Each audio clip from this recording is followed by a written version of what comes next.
Tamam, maraqlı sual izahına baxaq.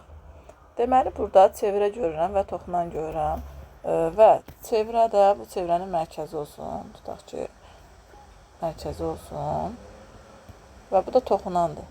Radius toxunana perpendikulardır. Bura 90 yazmaq olar. Və Pifagora görə ABC üçbucağında 90 dərəcə olduğu üçün artıq BA tərəfi 10 olacaq. BA tərəfi 10-dur. Daha sonra tənbölünün xassəsindən istifadə edərək, onun 6-ya nisbətini isə mən BD ilə DC nisbətini hər tərəfi 2-yə bölsəm, artıq 5-in, 5K-nın 3K-ya nisbəti olacaq.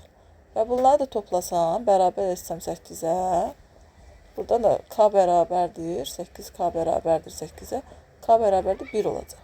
Yəni, birbaşa mən bura 3, bura 5 yaza bilərəm.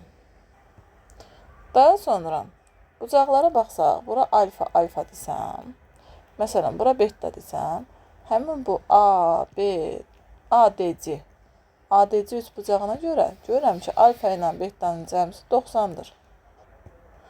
Alfa ilə betanın cəmsi 90 dərəcədir və bu da xarici bucaq olduğu üçün bura yazmaq olar beta minus alfa. Digər tərəfdən, bu da diametr söykəndiyi üçün burada 90 dərəcə olacaq.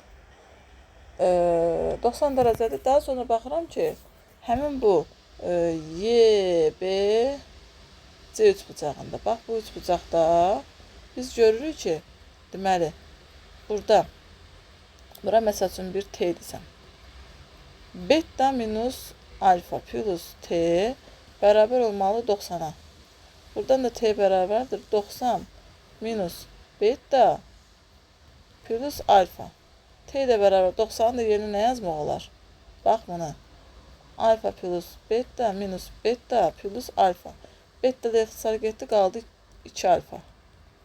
Gətirirəm, mən bura yazıram artıq. 2 alfa. Bura 2 alfadır. Eyni zamanda bunu hər tərəfini 2-yə vuraq. 2 alfa üstə gəlsin. 2 beta bərabər 180. Yəni, bura 2 alfadırsa, betadırsa, mən bura beta yazmalıyım ki, bu da 2 beta olsun, 180 tamamlansın. Artıq burada bərabər yanlı üçbucaq əmələ gəldi. Yəni, yan tərəfləri də bərabərdir. Buna görə də bizdə oldu x bərabərdir 3.